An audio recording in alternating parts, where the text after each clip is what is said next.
Pessoal, então olha só, a análise que eu quero que vocês façam aqui. Na petição inicial, isso aqui a gente já aprendeu a fazer petição inicial, tá? Maria versus Pedro. Síntese da petição inicial. A Maria disse que o Pedro foi o responsável pelo acidente. Então ela imputou ao réu a culpa pelo acidente. Em função do acidente, ela teve um prejuízo material de R$ 4.500. Toda vez que eu ajuizo uma ação indenizatória, vem à nossa cabeça aquela velha fórmula. Obrigação de indenizar é igual a ato ilícito mais dano mais nexo causalidade. Responsabilidade subjetiva. Tá? 186927 aqui, né? Formulou um pedido de R$ 4.500. As provas, pessoal, que ela produziu, orçamentos e fotografias. Como eu falei para vocês, orçamentos e fotografias não demonstram a dinâmica do acidente. Fotografias, quando muito, vai mostrar uma situação estática, os danos causados nos dois veículos pelo impacto, mas você não consegue identificar, no caso, quem foi o responsável. Bom, atribuiu o valor da causa R$ 4.500. Então, pela análise da petição inicial até aqui, só há uma alegação de responsabilidade pelo acidente do réu. Prova nenhuma. Bom, rapidamente me ajudem aqui. Quando você trabalha com um autor, o ônus da prova do autor está lá no 3731 do CPC. Alguém lê para mim rapidinho, para a gente ganhar tempo aí. CPC 373. Você vai formular uma petição inicial. 3731 do CPC. O que compete ao autor alegar? Vamos lá, lê o caput neve. O ônus da prova incumbe ao autor quando o fato constitutivo de seu direito. Então, o ato ilícito, o dano e o nexo, ele tem que ser o quê? Provado por Maria. Pedro foi citado, chegou. Audiência de conciliação não houve, 15 dias para apresentar contestação. Apresentou contestação, ele alegou prejudicial de mérito. Pode ser prescrição ou decadência, mas como eu estou falando de ação de conhecimento de natureza condenatória, toda ação condenatória, o prazo a ser observado é prescricional. Se é prazo prescricional, ou está lá no Código Civil, do 205 ou do 206. Bom, o acidente ocorreu em 25 de 1 de 2007 e a ação só foi proposta em 21 de 3 de 2016. O réu falou, o prazo prescricional a ser aplicado é o que está lá no 206, parágrafo 3º, 5 do CPC. 3 anos. E como da data do acidente ao ajuizamento da ação já tem mais de 3 anos, está caracterizada a prescrição. Pessoal, quando eu alego prescrição, o que eu quero? O que eu requeiro ao juiz? Extinção do processo com resolução de mérito. Tá? Prescrição não é preliminar. Tá? Bom, no mérito, o réu alegou o seguinte, olha, eu não fui o responsável, a responsável pelo acidente foi a autora. Se eu não pratiquei ato ilícito, logo eu não tenho a obrigação de indenizar. E o pedido tem que ser julgado improcedente.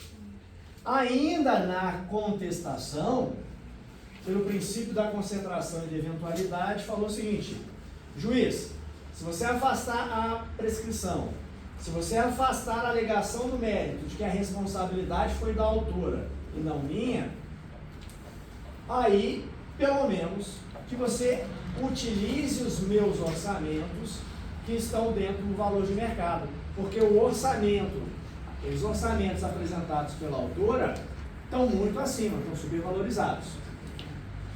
Conclusão, pediu prescrição 4872, extinção, improcedência 4871. Prova que ele produziu, prova documental, que são os orçamentos no valor de R$ 1.000, e prova testemunhal. O autor foi intimado para se manifestar sobre a contestação. Essa peça se chama réplica. Com a réplica, por exemplo, ele fala, A prejudicial de mérito apresentada pelo réu não merece prosperar, uma vez que o prazo não é de 3 anos, é de 10 anos. No mérito, o réu alegou que a responsabilidade foi da autora. Ele está errado, a responsabilidade foi dele, portanto ele tem a obrigação de indenizar. Então, pessoal, na réplica, você vem atacando o que foi alegado na contestação, tá bom? Bom, o processo caminhou, foi realizada a audiência de instrução e julgamento. A autora, que tinha o ônus de provar, não arrolou nenhuma prova testemunhal. Aliás, não arrolou nenhuma testemunha para serem ouvidas. Somente quem vai produzir prova é o réu. E na audiência de instrução, pessoal, as duas testemunhas do réu foram uníssonas, ou seja, as duas alegaram que a responsabilidade foi da autora. Bom, terminada a instrução do processo, os autos foram concluídos e o juiz sentenciou. O juiz falou o seguinte, olha, lá na fundamentação, não tem prescrição. O prazo aqui é de 10 anos, é a regra geral do Código Civil. Pessoal, o juiz acertou ou errou?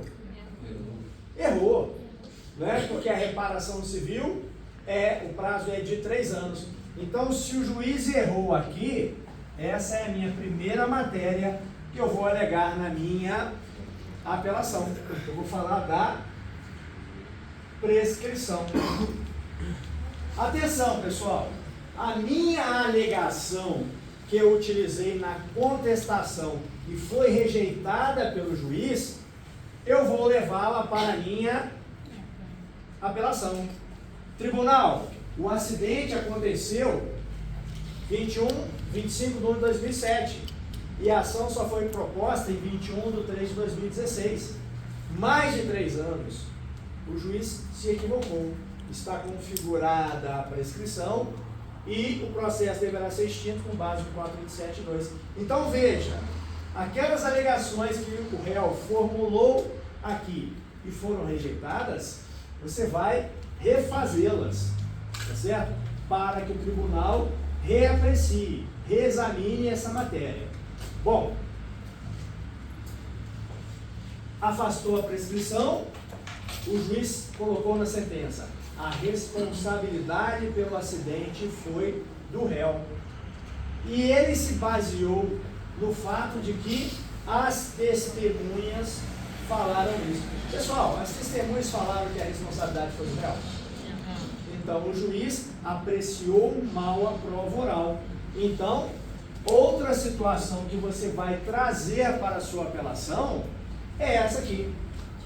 Que as provas produzidas nos autos demonstram que quem praticou o ato ilícito foi a autora.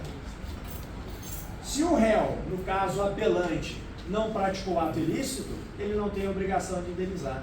Se ele não tem obrigação de indenizar, os pedidos têm que ser julgados em procedência.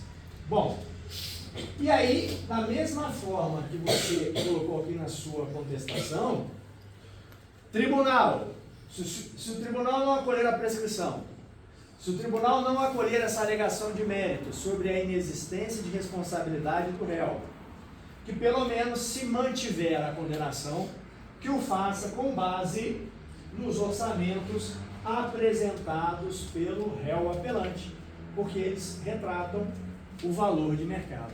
Então veja, pessoal, você tem que o quê? Quando você vai fazer um recurso, vai elaborar o recurso, é óbvio, né? Você olha para trás, você vai olhar o que aconteceu no processo, vai analisar o ônus probatório de cada uma das partes, vai ver se a parte cumpriu esse ônus, porque se a parte tem um ônus de provar e não provou, a consequência disso é o quê? No caso do autor, é a improcedência do pedido. Então essa foi o quê? A nossa análise do que aconteceu no processo. Esses 3 tópicos vocês vão colocar na apelação e para a próxima aula eu quero essa apelação individual ou manuscrita, porque aí nós vamos corrigir. Beleza?